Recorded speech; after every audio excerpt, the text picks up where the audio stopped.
আমি তার জন্য আপনাদের কাছে মানবিক আবেদন করতেছি। সে নিরীহ মানুষ, হয়তো কোনো মিসআন্ডারস্ট্যান্ডিং হতে পারে, তার ব্যাপারে হয়তো ভুল হতে পারে, সে একেবারে নিরীহ একটা মানুষ।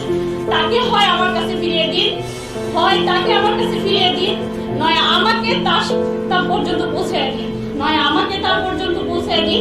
তার ব্যাপারে কথা বলারও কেউ থাকবে না, তার ব্যাপারে আপনাদের সামনে ফেস হওয়ারও কেউ থাকবে না। আমাকে তার পর্যন্ত অ্যাটলিস্ট পৌঁছে দিন। আমি আপনাদেরকে না মামলাগুলো আদায় করতে পারতেছি না, আমার নামাজের কোনো অর্থ ঠিক আছে না, আমার কোনো কিছু ঠিক আছে। আমি এই জীবনটা চাচ্ছি না এরকম। আমার দিন শেষে আমার রবের সামনে দাঁড়াতে হবে। দিন শেষে আমাকে আমার রবের সামনে দাঁড়িয়ে ইন্ডিভিজুয়ালি আমার জবাবদিহিটা আমাকেই করতে হবে। আমি এই লাইফটা আর বেয়ার করতে পারতেছি না। আমি আর কোনোভাবেই আমি এটা নিতে পারতেছি না। আমি ফিজিক্যালি প্রচন্ড রকম উইক হয়ে গেছি। আমি হাত জোর করে বলবো আপনাদের কাছে, আমার এই নিউজটা আপনারা মাননীয় প্রধানমন্ত্রী পর্যন্ত পৌঁছে দিন। আমি হাত জোর করে বলবো আপনারা প্রধানমন্ত্রীর কাছে আমার এই নিউজটা পৌঁছে দিন। উনি যেন অতি সত্বর অনেক অল্প সময়ের মধ্যে ওনাকে আমাদের কাছে ফিরিয়ে দেন। উনি একেবারেই নিরীহ সাধারণ একটা মানুষ। ঠিক আমি যেমন, ঠিক উনি যেমন, ঠিক আমি যেমন, আমরা প্রত্যেকে নিরীহ মানুষ। আমি কিছুই জানি না, আমি এই অঙ্গনের মানুষও না। আমি আবার বলি, আমি এই অঙ্গনের মানুষও না। তাই আমার কথায় যদি কোনো ত্রুটি বিচ্যুতি থাকে, কোনো ভুলভ্রান্তি আপনাদের দৃষ্টিগোচর হয়, আমি আপনাদের কাছে ক্ষমা প্রার্থী। আমি মানসিকভাবেও ভালো নেই, আমি শারীরিকভাবেও ভালো নেই। আমার পক্ষ থেকে আমি আপনাদের বোন, আমি ওনাকে অনেক ভালোবাসি, আমি আপনাদের বোন। জাস্ট আমি ওনাকে ফিরে পেতে চাই। আমি আপনাদের বোন, আপনারা সবাই আমাকে একটু হেল্প করবেন। আমি আপনাদের বোন। আমি আর এর বেশি কিছু আপনাদেরকে আমি বলতে পারতেছি না। আমি আর পারতেছি না। আমি জাস্ট কিছু পারতেছি না। আমি আর কিছু পারতেছি না। আমার পক্ষ থেকে প্রধানমন্ত্রী পর্যন্ত লেটার দেওয়া হয়েছে। আমি ডিবি কার্যালয়ে গিয়েছি, আমি র্যাব সদর দপ্তর গিয়েছি, পুলিশ হেডকোয়ার্টার দিয়েছি এবং প্রত্যেকের কাছে আমার পক্ষ থেকে একটা লেটার পৌঁছে দেওয়া হয়েছে। আমি আসার আগে র্যাব হেডকোয়ার্টার থেকে র্যাবের ডিজি স্যারের সাথে দেখা করে এসেছি। উনি আমাকে আশ্বস্ত করেছেন যে আমাদের কাছে নেই, অ্যাটলিস্ট আমাদের কাছে থাকলে আমি আপনাকে ইনফর্ম করতে পারতাম। আমাদের কাছে নেই। আমি তার সার্বিক সহযোগিতা কামনা করে এসেছি যে আপনি আমাকে সাহায্য করেন। তিনি আমাকে আশ্বস্ত করছেন, তিনি তার নাম্বারগুলো রেখেছেন। তিনি বলেছেন যে আমরা দেখতেছি, যদি কোনো খবর পাই আমরা জানাবো। আমাকে প্রশ্ন করেছেন, আপনি কি মনে করেন যে সে আমাদের প্রশাসনের কাস্টাডিতে আছে? আমি বলেছি না, আমি এমন মনে করে আপনাদের শরণাপন্ন হইনি, বরং আমি আপনাদের কাছে, আপনারা পারবেন, আপনাদের সেই শক্তি আছে, সেই আশা নিয়ে আমি আপনাদের শরণাপন্ন হয়েছি। আপনারা চাইলে অনেক অল্প সময়ের মধ্যে সম্ভব, এমন একটা নিরীহ মানুষের উপরে কি জন্য এই ধরনের একটা অভিযান হবে? উনি তো একেবারেই সাধারণ মানুষ, হয়তো কোনো ভুল বোঝাবুঝি হতে পারে। ওনাকে ফিরিয়ে দিন, আল্লাহর ওয়াস্তে ওনাকে ফিরিয়ে দিন। আমাকে একটা সাউন্ড লাইফ লিড করার মতো একটা পরিস্থিতি তৈরি করে দিন। আমি কিছুই করতে পারতেছি না। আল্লাহর ওয়াস্তে ওনাকে ফিরিয়ে দিন। আপনারা চাইলে অনেক কিছু অনেক সহজভাবেই সম্ভব। আমি আপনাদের কাছে আবারও ক্ষমা প্রার্থী যদি আমার কথার মধ্যে কোনো ভুল বিচ্যুতি আপনাদের দৃষ্টিগোচর হয়ে থাকে। আমি আমার কথা শেষ করতেছি। এই মেসেজটুকু আমার পক্ষ থেকে আপনারা পৌঁছে দিবেন। আমি কথা শেষ করার আগে আপনাদেরকে আবারও ধন্যবাদ জানাচ্ছি।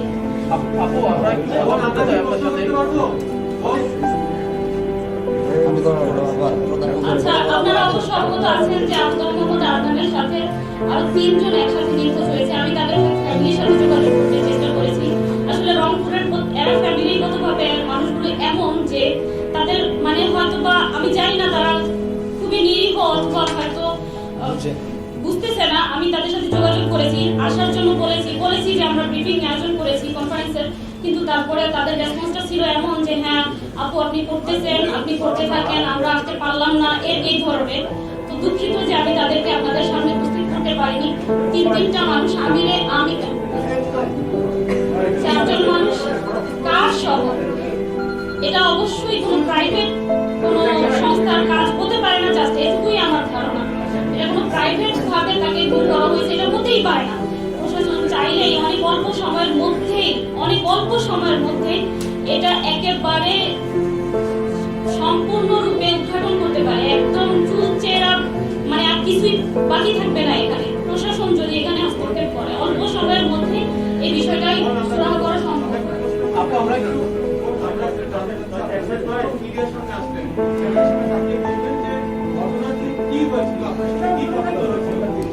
ঘটনার দিন আমি ডিটেইলস বলতেছি। ঘটনার দিন উনি আসতেছে যখন 3টা থেকে 3:30,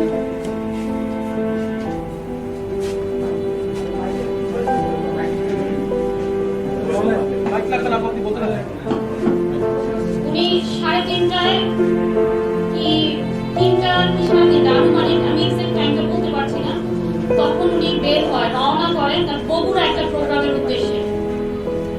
বগুড়া একটা প্রোগ্রামের উদ্দেশ্যে রওনা করে, সাথে ফিরোজ ভাই এবং মুহিত ভাই নামে 2 ব্যক্তি তার সাথে ছিল সফরসঙ্গী হিসেবে। আর যার কার তার নাম হচ্ছে আমির, সে নিজেই ড্রাইভ করতেছিল। এই 4 জন বগুড়ার প্রোগ্রামের উদ্দেশ্যে রওনা করে। উদ্দেশ্য ছিল প্রোগ্রাম শেষ করে ঢাকা ফিরবে, ঢাকা আমার কাছে উনি আসবে। কিন্তু 4টার দিকেই, আমি টাইম এক্স্যাক্টলি আপনাদের বলতে পারবো যদি ফোনটা চেক করি, 4টা কি তার কিছু পরে উনি আমাকে কল করে বলতেছে, আমি আর কি তাকে কল করে আস্ক করতে চেয়েছি যে কি খাবার, কি রান্না করবো আর কি। সেজন্য উনি খুবই ফেড আপ হয়, খুব রেগে যায় আমার উপরে, যে কিভাবে আছি, কেমন আছি, এই প্রশ্নটা না করে কিভাবে কি খাবো এই প্রশ্ন করতেছে। তখন সে বলতেছে যে আমার পেছনে 2টা বাইক আমাকে ফলো করতেছে, আমার মনে হচ্ছে যে আমাকে 2টা বাইক ফলো করতেছে। তখন আমাকে বললো জাস্ট আমার জন্য দোয়া করো, আমি যেন নিরাপদে বাসায় পৌঁছতে পারি। তখন আমি ওনার উনি খুব রেগে যাওয়ার কারণে আমি আর কোনো প্রশ্ন করিনি, রেখে দিলাম। দেন কিছুক্ষণ পরে উনি নিজেই আমাকে আবার কল করে বলছে যে ঠিক আছে রান্না করো, আমরা 4 জন আসতেছি। হ্যাঁ আলহামদুলিল্লাহ, এখন আর বাইকগুলো দেখা যাচ্ছে না। কিছুক্ষণ বলতে তাও প্রায় 20 থেকে 25 কি আধা ঘন্টা পরে আর কি আমাকে আবার বলতেছে যে এখন আর ওই বাইকগুলো দেখা যাচ্ছে না। তারপর এই পর্যন্ত মাঝখানে মধ্যে ওনার সাথে আমার অসংখ্যবার কথা হয়, কতটুকু এরা কি আর কতটুকু এরা আস্ক করলেই, এটা উনি সবসময় ওনার একটা অভ্যাস, উনি আমাকে একটা ম্যাপ স্ক্রিনশট দিয়ে পাঠিয়ে দেয় হোয়াটসঅ্যাপে। তো ওই দিনও অনেকগুলো ম্যাপ শেয়ার করছে যখন যেখানে ছিল। লাস্ট আমি যখন ওনাকে কল করি 2টার দিকে, মেবি উনি কারে ঘুমিয়ে পড়েছে, এজন্য আমার কলগুলো রিসিভ করতে পারেনি। লাস্ট কলগুলো শুধু হয়তো ঘুম ভাঙতে পরে উনি আমাকে একটা ম্যাপ শেয়ার করে। সেই ম্যাপটা শেয়ারের লাস্ট টাইমটা ছিল 2:37। তো আমারও চোখ লেগে গিয়েছিল, আমি হুট করে যেই দেখলাম যে ম্যাপটা 2:37-এ শেয়ার করা, তারপর তো চলে আসার কথা। ওখানে শো করতেছিল ডেস্টিনেশন 18 মিনিট, মানে 18 মিনিটের মধ্যে উনি মিরপুর ইন করবে এরকম। তো আমার যখন চোখ খুলে আমি দেখতেছি প্রায় 2:45, তারপর তাড়াতাড়ি চলে আসবে, আমি খাবারগুলো রেডি করবো। আমি হুড়মুড়িয়ে উঠি, উঠার পরে আমি ওয়েট করতেছি, হতে পারে কোনো কারণে লেট হইতে পারে। আমি 3:30 প্রায় 4টা অবধি ওয়েট করে আবারও কল করি, 3টার দিকে কল করি ওনার ফোনে, 3টা কি তার একটু পরে। তখন থেকে ফোনটা সুইচ অফ পাই। তারপরে আমি কিছু মনে করি হতে পারে তার ফোনে চার্জ নেই। তারপর আরো কিছুক্ষণ পরে আমি আমিরের নাম্বারে, যার কার ড্রাইভ যে করতেছিল, তাকে কল করি। কল করার পর তার ফোনও সুইচ অফ পাই। তখনই আমার কাছে একটু সন্দেহ হয়। তারপর থেকে আমি লাগাতার ট্রাই করতে থাকি, আর একটু ওয়েট করি। এভাবে 5টা বেজে যায়। 5টার পরে আমি যাদেরকে চিনি বা ওনার সাথে যারা মোটামুটি চলাফেরা করে, এদেরকে আমি নক করা শুরু করি। আর ফ্রাইডে ওনার একটা প্রোগ্রাম খুতবা ছিল, সাবার একটা খুতবা ছিল।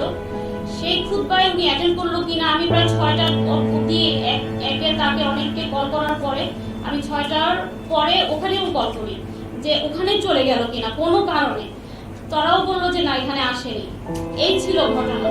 দেন তারপরে আমি দারুস সালাম থানায় উদ্দেশ্যে রওনা হয়ে যাই, কারণ আমি যে দেখেছি ওখানে গাবতলী শো করতেছিল, সেজন্য। আমি দারুস সালাম থানায় যাওয়ার পরে তারা আমাকে বলে যে আপনার সব ডিটেইলস গুলো নিল, আদনান সাহেবের সব নাম্বার সব কিছু নিল। নেওয়ার পরে বলতেছে যে আমরা লোকেশন জেনে দেন আমরা একটা আপনাকে জানাবো কিছু একটা। তারপর আমি জানতে চাইলাম তুমি কোথায় আছে, এটার ইনফরমেশনটা আমি কোথায় পাবো।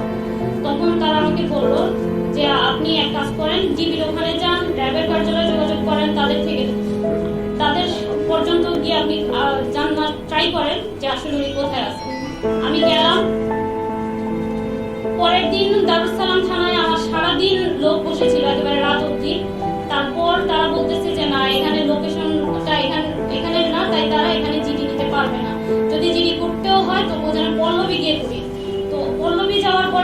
বিষয়টা আমলে নেয়নি। একই কাহিনী বললো যে আমি লোকেশন দেখবো, দেন আমরা জানাবো। সেম আমি ওভাবে বসে থেকে চলে আসি। তারপর আবার লাস্ট আমি কিবার আমার কাছে দিন রাত সব সমান, ডেট তারিখ সব সমান, তাই আমি এখনো বলতে পারবো না আজকে কত তারিখ কিংবা আজকে কি বার। তো আমি তারপর পল্লবী থানায় মেবি গতকালের আগের দিন রাতে আমি গিয়ে ওনার একটা পার্সোনাল নাম্বার আছে এটা শেয়ার করি যে স্যার আমার একটা ভুল হয়ে গেছে, পাবলিকটা দিয়েছিলাম, পার্সোনালটার কথা আমি ভুলে গিয়েছিলাম। এই পার্সোনালটা দেওয়ার পর ওইটা থেকে তারা জানা বললো, ওটা দেখে ওটার লোকেশনের কথা বলেনি, তাৎক্ষণিকই ততদিনে হয়তো মিডিয়ায় বিষয়টা চলে আসছে গত পরশু রাতে। তাৎক্ষণিক তারা একটা অভিযোগ নেয়। এর মধ্যে রংপুর কোতোয়ালি থানায় ওনার মায়ের পক্ষ থেকে একটা জিডি নেয়। সেই জিডির মাধ্যমে, জিডির নাম্বার দিয়ে একটা অভিযোগ গ্রহণ করে পল্লবী থানায়।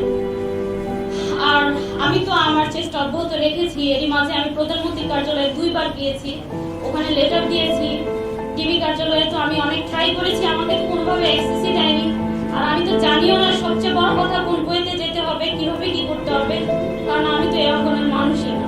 সে বাধ্য হয়ে শুধুমাত্র ওনার জীবনটার কথা ভেবে ওনার জন্য আমার যন্ত্রণার জায়গা থেকে, আমার আর্তনাদের জায়গা থেকে আপনাদের সামনে ফেস হতে হয়েছে। আমি কখনোই ফেস হতে চাইনি। আপু, উনি বগুড়ার একটা প্রোগ্রামের কথা বলে বাসা থেকে বের হয়েছিলেন, উনি কি বগুড়ায় গিয়েছিলেন নাকি সরাসরি ঢাকায় এসেছিলেন? না, প্রোগ্রামের কথা, বগুড়ার প্রোগ্রামটা হয়নি। ওই মেবি আমার সাথে তো তার ডিটেইলস আর কথা হওয়ার সুযোগ ছিল না। আমি ভাবছিলাম বাসায় এলে দেন আমিও তাকে আস্ক করবো যে আসলে কি কারণ ছিল, কি হয়েছিল প্রথমত, কারণ সে খুব রেগে গিয়েছিল আমার উপরে। সেজন্য আমি আর তাকে ওখানে কিছু জিজ্ঞেস করিনি। শুধু এতটুকুই জানতে পেরেছি যে ওই দিন আর প্রোগ্রামটা উনি অ্যাটেন্ড করেন। আপনার কি মনে হচ্ছে আসলে কারা দেখতে পারে কাদের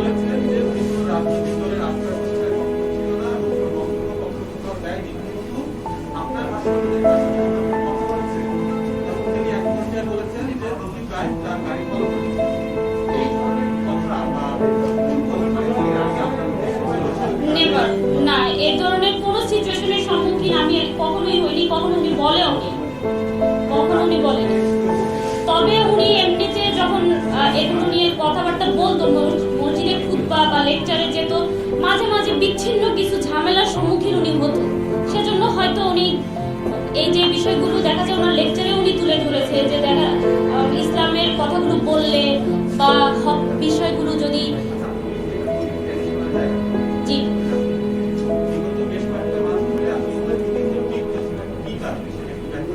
বিগত কয়েক মাস ধরে আমি তাকে নিয়ে উদ্বিগ্ন ছিলাম, এরকম আমি বলিনি।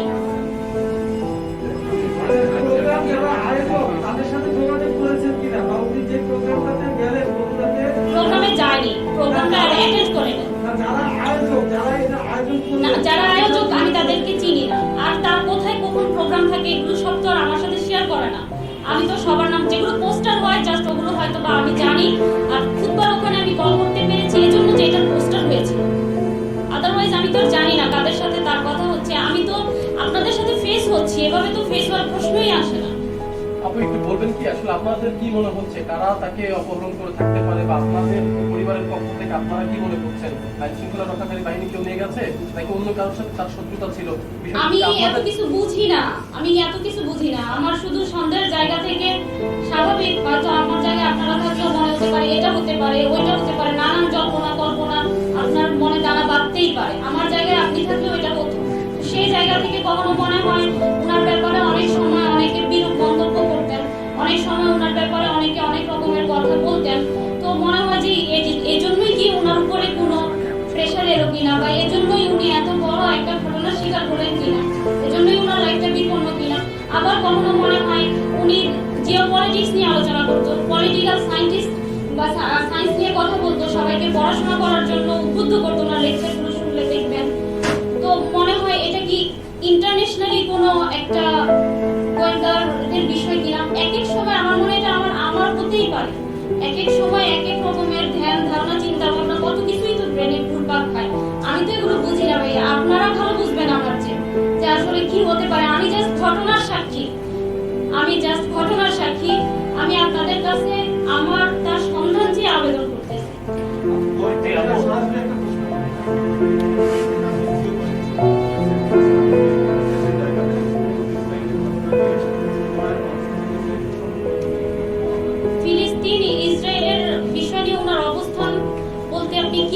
করতেছেন। উনি ওনার বক্তব্যগুলোতে তো আছেই, উনি তো ইসরায়েলের ব্যাপারে বলতেনই। আমরা মুসলিম বলতেই আমরা সকলেই আল আকসাকে ভালোবাসি, আর আল আকসার উপরে যাদেরই রক্তচক্ষু থাকবে সে ব্যাপারে আমাদের দিল থেকে একটা তাদের প্রতি বেদনা থাকবে, একটা যন্ত্রণা কাজ করবে। That's it. আপু, এরকম ঘটনা অনেক সময় দেখা যায় যে আইন শৃঙ্খলা রক্ষাকারী বাহিনী পরবর্তীতে গ্রেপ্তার স্বীকার করে। তো আপনার এখানে কোনো আশঙ্কা আছে কিনা? অ্যামনেস্টি ইন্টারন্যাশনাল উদ্বেগ জানিয়েছে, আপনারা কি কোনো মানবাধিকার সংস্থার সাথে আপনারা যোগাযোগ করেছেন কিনা, কিংবা ফার্দার আপনারা কি কি স্টেপ নিবেন ওনাকে পাওয়ার জন্য? জি, আমাদের একটা অলরেডি একটা আবেদন সাবমিট করা হয়েছে। আর হচ্ছে আমি আসলে এ পর্যন্ত আমি এরপরে নেক্সট স্টেপগুলো আমি এখন আমার ব্রেনে নেই। আমি আপনাদের কাছেই আসছি, আমি প্রধানমন্ত্রীর কার্যালয়ে আবার যাওয়ার ট্রাই করব, আমি এভাবেই ট্রাই করে যাব। এরপরে আমার সর্বাত্মক চেষ্টাগুলো এভাবে এগুলো কেন্দ্রিকই হবে। এর বেশি আমি আর কি করতে পারি? আমি তো একটা সাধারণ মানুষ। আমি যমুনা টেলিভিশন থেকে আসছি। সেটা হচ্ছে আমাদের জন্য ব্যক্তিগত জীবন নিয়ে আমাদের কোনো ইয়ে নেই। তারপরেও যেহেতু উনি মিসিং, এটা নিয়ে সারা বিশ্ব নিয়ে আলোচনা হচ্ছে বাংলাদেশে।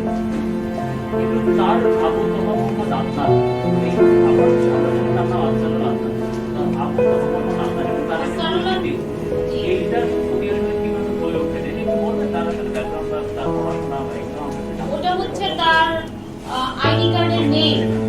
আর আবু তহা মোহাম্মদ আদনান দিয়ে তার অফিসিয়াল পেজগুলো চলতো, ইউটিউবে এই নামটা দেয়া ছিল, যার জন্য এই নামটাতেই উনি পরিচিত। আর পড়াশোনার ব্যাকগ্রাউন্ড হচ্ছে উনি ফিলোসফিতে মাস্টার্স করেন। দেন উনি সালাফি মাদ্রাসা থেকে অ্যারাবিকের উপরে বিভিন্ন অনেক টিচারের থেকে, অনেক মুরব্বীদের থেকে শিক্ষা গ্রহণ করেন।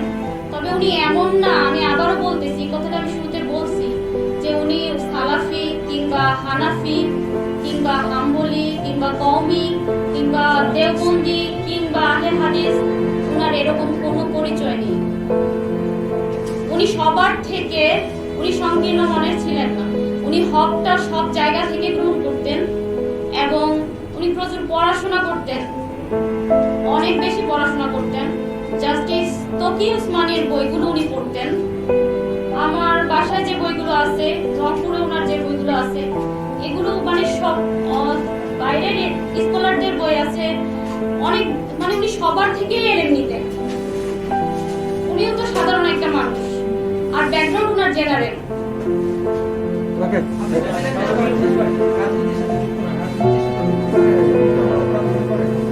আমি এগুলো বুঝি না, আমি রাজনীতি কি জিনিস জানিও না।